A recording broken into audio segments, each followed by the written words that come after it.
Good evening, everyone, and thank you for joining Manifest Destiny LLC once again. It is 6 p.m. on the East Coast, and I am Gladys Henderson Williams. I am the CEO of Manifest Destiny LLC and GHW Productions, which is our book publishing assistance company. And we welcome you here tonight. So go ahead, don't just like and share. I want you to invite. Send an invitation to someone that you would like to join us for this power-packed 20 minutes of information that you cannot get anywhere else. Good evening, Cheryl Holman. Great to see you. Thanks for sharing the promo video earlier today. We come together each week at 6 p.m. to build legacy. We also are building a community of people who are about winning. We are winners. We are winning in 20.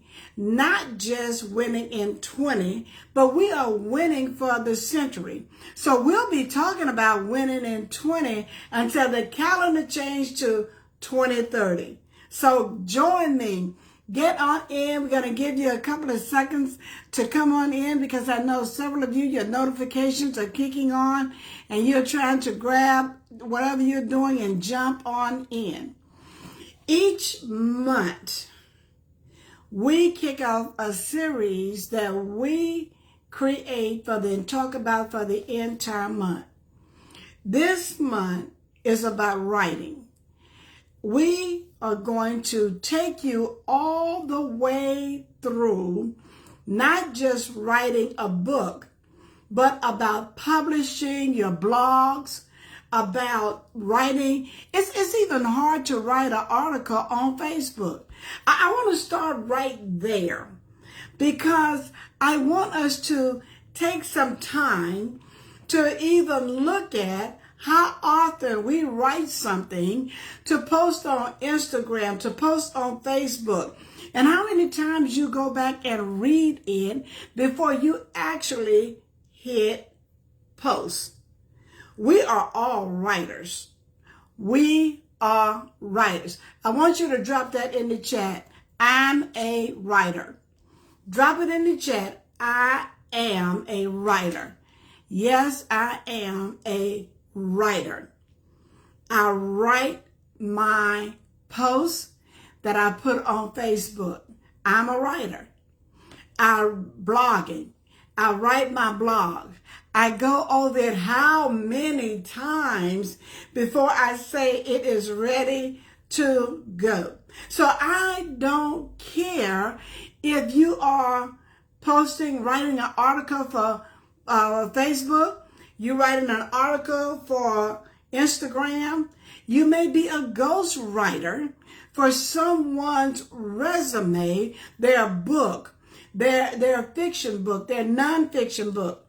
How often do we read a book, but we don't pay attention to if it's fiction or nonfiction?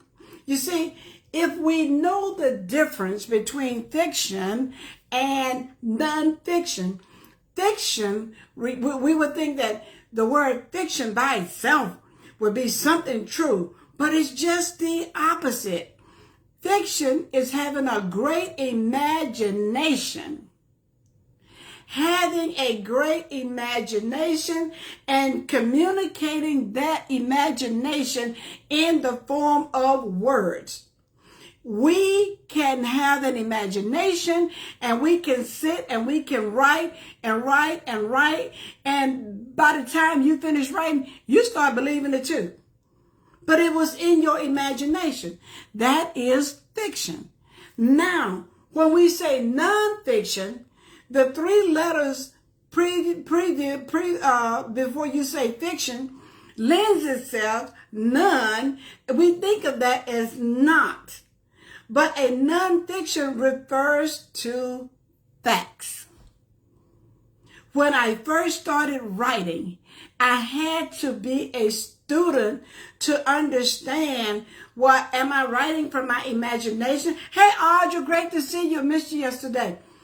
Am I writing facts, or am I allowing my imagination to sit on my deck and just imagine things happening? Or to write a fiction, I could say I'm sitting on my deck, the sun is shining, literally, but I'm writing about a big storm. That is considered fiction. But if I'm sitting on that same deck in a beautiful sunset, and I'm writing about the colors of the earth, and I'm writing about the color of the trees that I see, then that is non-fiction. Fiction and non-fiction plays itself into things that we write. Is it the truth, or is it my imagination? But when we write it, we go back, we edit, we read it, and then thank goodness that even if I post it on Facebook, I can go back and edit it. But here's the difference in when you are writing a book.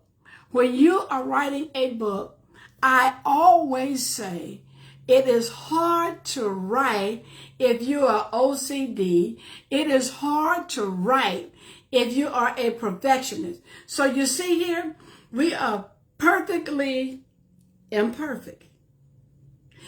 Perfectly imperfect is a statement. Perfectly imperfect means that I cannot believe that when I write something for the first time, it's going to be perfect. We kill ourselves. We beat ourselves up. We'll throw something down. We won't go back and work on it. We won't complete the writing simply because of the fact we see it perfect. We believe it has to be perfect. Stop talking about you, Cheryl. It is not going to be perfect. It's not going. So let that go. It is not perfectly imperfect. Perfectly to write it, imperfect because you need editors. This is where editors play a major role in helping you to bring it to perfection based on what you want to communicate to your audience. You have to understand that you are not going to come off the press perfect on the first go around. Every author goes through that. And I specifically want to show you about an example of perfectly imperfect. You see, I got on this hanging, beautiful, silver, just purchased earring here. It is beautiful if I only let you see it on this side. However, if I turn to this side and you say something is really wrong with her because she has on a gold earring, and what is wrong? But guess what? They both fit in my ear perfectly. They both fit in a hole in my ear perfectly. The imperfect part, you see it as it being imperfect. I see it as a statement because I got a gold bracelet on to match my gold earring. If I turn this way, I still got a silver bracelet on to match my silver earring. So you may say that is perfectly imperfect. But when I take them off and don't have an earring at all, now I look like somebody that knows that they have it together. Now you call that perfect. But I will not allow myself to be beaten up by myself. The person in the mirror will beat me up because I have put that on me to say that it has to be perfect. What does perfect look like? What does perfect look like? Here's what perfect looks like. When it had been communicated the way that you wanted it to be communicated to the reader. And when we write, we have to write it from a perspective that the person reading it, they won't know me. I won't be in the room to explain what I was trying to communicate. Because have you ever written something and you thought you put all of the I's, crossed all the T's, put the conjunctions in there? Because in your mind, you could hear yourself reading it, but then when you go back to read it back to yourself, you said, how did I miss the word and? How did I not tie that together? Have you ever gone back to rewrite something after you have written it for the first time? I want you to type in there, perfectly imperfect. Perfectly imperfect is a statement that we have to not allow ourselves to believe that we only have one half of this to say perfect. We're not perfect, but we are perfectly imperfect to create the perfect article, the perfect book, the perfect post. So if someone comes along and say, I read your post, but I didn't understand what you were saying because it was all fragmented. I was trying to follow you in the post, but somewhere I got lost because you said once upon a time, and then you went directly to happily ever after, and they'll say, well, what happened in the middle? Writing has to be a form of communication that when you are not there to explain it, it will stand on its own. It will stand by itself because you have clearly written it and you say, I'm going to give this to an editor because if I try to edit my own manuscript, I'm still going to miss some things because I'm going to read it from me writing it and believing that I have communicated the entire scene, the plot of what I wanted to say. So in writing, you need a second set of eyes. If you're just doing a Facebook post, that second set of eyes, you go back and you look at it.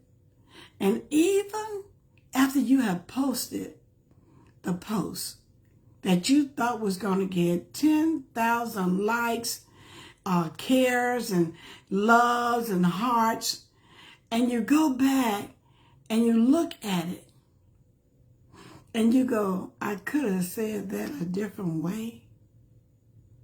I could have put a comma. But the thought process, the plot, I didn't clearly communicate it. That is what we do at Manifest Destiny and GHW Productions Publishing Assistance. We want you to be 100%. We wanted to communicate what you wanted to say. But here's something we will never do. We will never change your plot. We will help you to identify the plot, to make sure that what you saw in your mind's eye, that it is clearly communicated. Let me give you an example. Another example. I have a friend of mine who's in the process of writing. I know her story from a little girl, and she was trying to write it, and she said, when my grandma and I were sitting at home, we used to Y'all not from the country. We used to shell peas. We used to shuck corn. But what she did not say to her readers was, in Louisiana, during the harvest season, we would buy bushels of peas. And my grandmother and I would sit on the front porch, each one of us having a bowl of peas to peel, to shuck, or corn. Now, because now the difference in those two stories is I brought you into the state of Louisiana. I brought you into the harvest season. I brought you into what is produced in the harvest season. I also brought you to the front porch of my grandmother's house by doing that. Although I know what you do, but take that writing that you're trying to communicate a specific point, and you give that to somebody in Oregon. That book gets to Oregon, and they're like, what are they talking about? They brought peas, they shelled, they shucked corn. You did not set them up to bring them into the environment where they felt the heat of the Louisiana sun, where they understood the time of the year of harvesting. So that is so important, that when you are writing, you in your mind thinking that you have communicated this, but when you bring that manuscript to GHW, to Manifest Destiny, and we begin to read it, and we say, Cheryl, Audrey, come on, sit down. Let's go through your plot. And then we help you break it up so that you don't forget the heat. I got to bring you into an environment where you will understand the story, the foundation. And movies are written and produced from manuscripts. Movies, every movie you have ever watched came from a manuscript. We take the time to help you be successful because we want you to win. Every time you get the opportunity to write a post, to write a blog, don't post it or release it until you've taken it through the filters of being edited. Don't do it. And when someone says you forgot the and, do not become offended over someone helping you produce an award-winning writing. Every author, I have an editor. I've had more than one editor, simply because of the fact when I'm writing, I'm seeing it in my mind's eye. And although I may need to add some things to it, I don't see that when I'm writing. You have to have an editor that has the skills and the ability. Every teacher that teaches English is not an editor. It is 6:19. Every teacher that teaches English is not an editor. You have to know the person that you entrust your writing to. We're going to talk about that next week, how to select an editor. Because what you do not want to do is lose what you have been taught, you have been entrusted, and you have a dream and a vision to produce. Hey guys, I'm Gladys Henderson Williams. I love what I do.